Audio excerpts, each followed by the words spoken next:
Hello guys, हमारे channel पर एक बार पुनः आपका हार्दिक स्वागत है। इस वीडियो के अंतर्गत हम आपको एक महत्वपूर्ण फार्मूले को प्रूव करके दिखाएंगे, साथ ही उस पर कुछ आधारित प्रश्नों को भी सॉल्व करके दिखाएंगे ताकि उस फार्मूले की महत्ता आपको समझ में आए। तो आइए, यहाँ पे आप फार्मूला देख पा रहे हैं, इंटीग्रेशन 1/√a² - x² dx। ये होता है साइन इनवर्स x/a। और ये किस तरह से होता है इसे हम सॉल्व करके आपको दिखा देते हैं। तो ये लीजिए, यहाँ पर हम इसको सोल्व करके यानी कि प्रूव करके आपको दिखा रहे हैं। तो यहाँ पर हम सबसे पहले से क्या ले लेंगे, इंटीग्रेशन 1/√a² - x² dx। इसके बाद क्या होगा, इसके बाद हम इसको इस तरह से इसमें एक पार्ट को t मानेंगे कि दूसरा dt बदल जाए। तो देखिए, यहाँ पर हम क्या मानेंगे, माना x = at। अब x = at क्यों मान रहे हैं, x को हमेशा t के रूप में मानते हैं, लेकिन a के रूप में क्यों माना गया है, क्योंकि आप देख पा रहे हैं कि यहाँ a² है और तो यहाँ पर भी a² हो जाता है, तो दोनों में से a² कॉमन आ जाएगा और वर्गमूल निकल आएगा। इसलिए इसी के बेसिस पर हमने यहाँ पर x = at माना है। अब इसका हम क्या करेंगे, डिफरेंशियल करेंगे। तो ये क्या हो जाएगा 1, और इसका डिफरेंशियल करेंगे तो a को छोड़ देंगे, t का डिफरेंशियल हो जाएगा dt/dx। लेकिन इस dx को उधर ले जाएंगे तो ये dx = क्या हो जाएगा, a dt। इसके पश्चात क्या होगा, हम इसमें जहाँ dx है वहाँ पर क्या लिख देंगे, a dt, और जहाँ x है वहाँ पर at लिख देंगे। तो हमारा प्रश्न किस तरह से बदल जाएगा, अतः I = इंटीग्रेशन 1/a² और x का स्क्वायर, इट मीन्स at का स्क्वायर, जो क्या हो जाएगा a²t²। साथ ही जो dx लिखा हुआ है उसे लिख देंगे हम a dt।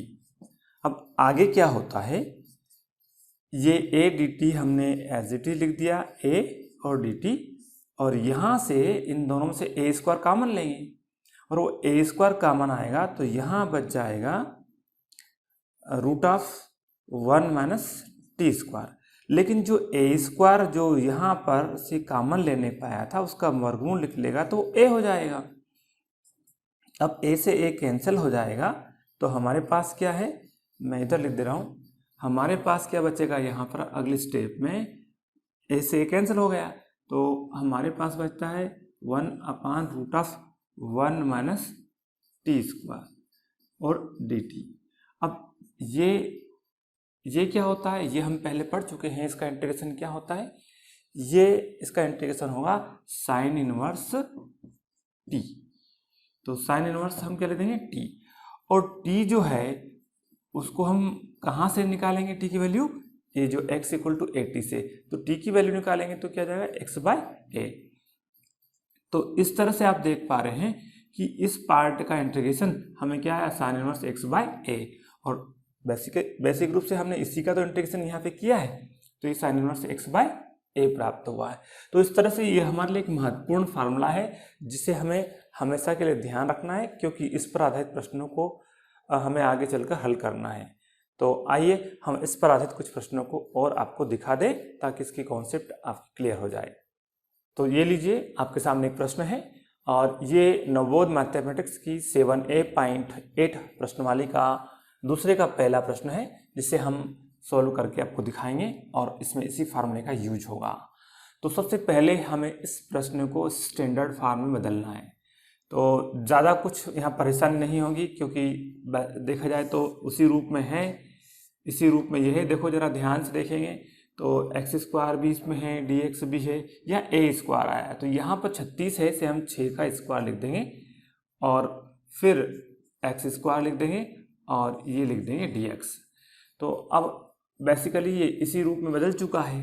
अब इसका इंटीग्रेशन क्या होता है, साइन इनवर्स x/a, तो x/a के रूप में हमारे पास क्या 6 है, तो साइन इनवर्स x/6 + c।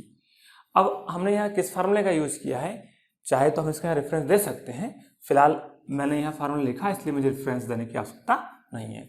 तो आप देखिए कितना इजी प्रश्न था, 2 नंबर या कभी 4 नंबर में पूछ लिया जाता है। आइए एक अन्य प्रश्न को और सोल्व करके आपको दिखाते हैं। तो ये लीजिए एक अन्य प्रश्न है, ये भी नवबोध मैथमेटिक्स का क्वेश्चन नंबर 2 का सेकेंड है और 7A.8 प्रश्नवाली है, उसका सेकेंड क्वेश्चन है। तो यहाँ पे देखिए इसको स्टैंडर्ड फॉर्म में बदलने के लिए क्या करना पड़ेगा, जरा सोचिए कि क्या एक्स स्क्वायर के साथ कोई गुणांक आ रहा है, क्या नहीं आ रहा है। हमेशा ध्यान रखना है कि एक्स स्क्वायर के साथ कोई गुणांक नहीं आता है, इसलिए यहाँ पर भी एक्स स्क्वायर के साथ कोई गुणांक नहीं आना चाहिए। इसलिए बेशक यहाँ से हम इन दोनों पदों में से 9 कॉमन लेंगे। यहाँ तो 9 दिखाई दे रहा है लेकिन यहाँ 9 नहीं है, तो इस 4 के साथ हम 9 इंटू 9 बटे मतलब 9 गुणित 4 बटे 9 मान सकते हैं। तो देखिए वही 4 बचेगा, लेकिन ऐसा क्यों करेंगे हम, ये देखिए आप यहाँ देख पा रहे हैं इसमें से उसमें से 9 कॉमन ले सके, इसलिए इस 4 को हम 4 बटे 9 गुणित 9 मान के चलेंगे। तो चलो मैं लिख के दिखा दूं ताकि आपको सीधा सीधा समझ में आने लगे। यहाँ पर हम 9 कॉमन लेंगे तो क्या होगा, हम समझ पा रहे हैं कि यहाँ 9 गुणित 4 बटे 9 है, तो 9 ऊपर वाला तो कॉमन ले लिया, जब ऊपर वाला कॉमन लिया तो 9 का वर्गमूल लिख लेगा, तो क्या आ जाएगा 3 आ जाएगा, और यहाँ क्या बच जाएगा 4 बटे 9 ऋण एक्स स्क्वायर dx। अब इसके बाद क्या है, देखिए इस 1/3 को तो हम क्या रख देंगे, ये 1/3 है बाहर रख दिया इंटीग्रेशन, और उसके बाद यहाँ पर एक्स स्क्वायर और ए स्क्वायर होना चाहिए। तो देखिए एक्स स्क्वायर तो है, ये है, लेकिन ए स्क्वायर नहीं है, तो यहाँ पर इसको 2/3 का होल स्क्वायर लिख लेंगे। क्या लिख लेंगे, 2/3 का होल स्क्वायर और माइनस एक्स स्क्वायर और ये dx। अब इससे होगा क्या, थोड़ा मैं इसे साफ लिख दूं ताकि आपको स्पष्ट समझ में आ जाए। तो देखिए यहाँ पर ऐसा लिख देने के बाद ये इस फॉर्मेट में बदल जाता है, तो इसको हम क्या लिख सकते हैं, इतने इतने पार्ट को इस सूत्र की सहायता से साइन इनवर्स x बाय ए। तो मैं ये लिख दे रहा हूँ साइन इनवर्स x और बाय ए, तो a के रूप में मेरे पास क्या है 2/3, ये हमने ऐसा लिख दिया है। इसके बाद इसको आगे सोल्व करेंगे तो ये 1/3 और साइन इनवर्स, और ये 3 जो है ऊपर चला जाएगा, तो ये हो जाएगा 3x/2 प्लस c। एक बार पुनः मैं बता दूं,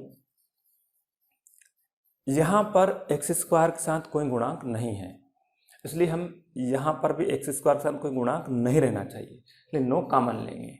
9 कॉमन लेने पर यहाँ पर 9 है नहीं, तो 4 बटे 9 गुणित 9 मान सकते हैं, तो जो 9 है वो कॉमन आ जाएगा, उसका वर्गमूल 3 निकल जाएगा, और यहाँ 4 बटे 9 और एक्स स्क्वायर बच जाएगा।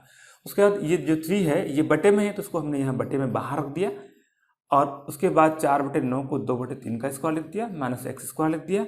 अब ऐसा करने से ये इस फॉर्मेट में बदल चुका है, तो इस फॉर्मेट से इसको किस तरह सोल्व कर सकते हैं वो हम यहाँ पर कर देंगे।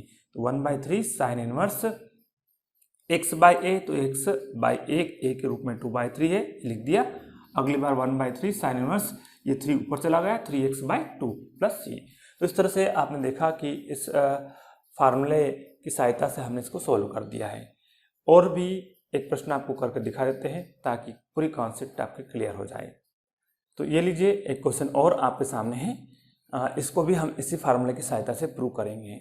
तो सबसे पहले इस प्रश्न को हम इस फॉर्मेट में कन्वर्ट करेंगे।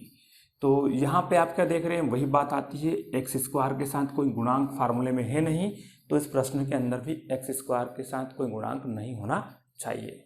तो हम इसी बेसिस पर बी स्क्वायर कॉमन लेंगे, और जब बी स्क्वायर कॉमन लेंगे तो यहाँ पर 1 और यहाँ पर A square upon B square minus X square, और इसमें से जो बी स्क्वायर कॉमन लिया है उसका बी वर्गमूल लेकर बाहर आ जाएगा।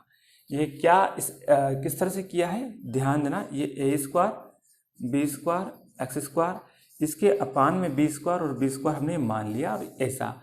तो देखिए ये यदि कैंसिल हो जाता तो यही बचता है, पर इसमें से ये बी स्क्वायर और ये बी स्क्वायर कॉमन आता है, तो यहाँ पर इस तरह से ए स्क्वायर और यहाँ पर एक्स स्क्वायर बचता है, और जो बी स्क्वायर कॉमन आया उसका वर्गमूल निकल के बी बाहर आ जाता है। तो इस तरह से आप देख पा रहे हैं कि इसको हमने इस तरह से सोल्व किया है। अब हम यहाँ पर क्या ये dx लगा दिया, और जो b है उसे बाहर रख दिया, इंटीग्रेशन 1/√ऑफ A square upon B square minus X square D X. अब ये इस फॉर्मेट में बदल चुका है, 1/b को छोड़ दें तो ये जो है इस फॉर्मेट में बदल चुका है। इसमें एक्स स्क्वायर है और ए स्क्वायर के रूप में हमारे पास है a/b का होल स्क्वायर, या ए स्क्वायर बी स्क्वायर भी लिख सकते हैं या a/b का होल स्क्वायर लिख सकते हैं। तो इसका जो इंटीग्रेशन होता है वो क्या होता है, साइन इनवर्स x/a, लेकिन x के रूप में हमारे पास x ही है, लेकिन a के रूप में हमारे पास जो लिखा है यहाँ पर वो है, तो ये क्या है a/b। तो a/b को हम यहाँ लिखते हैं। अगली बार से हम इस तरह से लिख सकते हैं 1/b साइन इनवर्स x अपान ab। ये b कहाँ चला जाएगा, ऊपर। तो इस तरह से आप देख पा रहे हैं कि इस प्रश्न को हमने सोल्व कर दिया है। तो ये जो फार्मूले हैं कितने महत्वपूर्ण हैं, इन प्रश्नों को देखकर आपको पता चल गया होगा कि इन प्रश्नों को हल करने के लिए निश्चित रूप से इस तरह के फार्मूले की हमें ज़रूरत पड़ेगी। अगले वीडियो में हम इसी तरह के अन्य जो महत्वपूर्ण इंटीग्रेशन से रिलेटेड फार्मूले हैं वो भी आपको बताएंगे, और इसलिए आपसे रिक्वेस्ट है कि आप हमारे चैनल को सब्सक्राइब कर लें ताकि इस तरह के वीडियो आपको मिलते रहें। फिलहाल हमारे इस वीडियो को देखने के लिए आपका बहुत बहुत धन्यवाद साथियों। जय हिंद, जय भारत।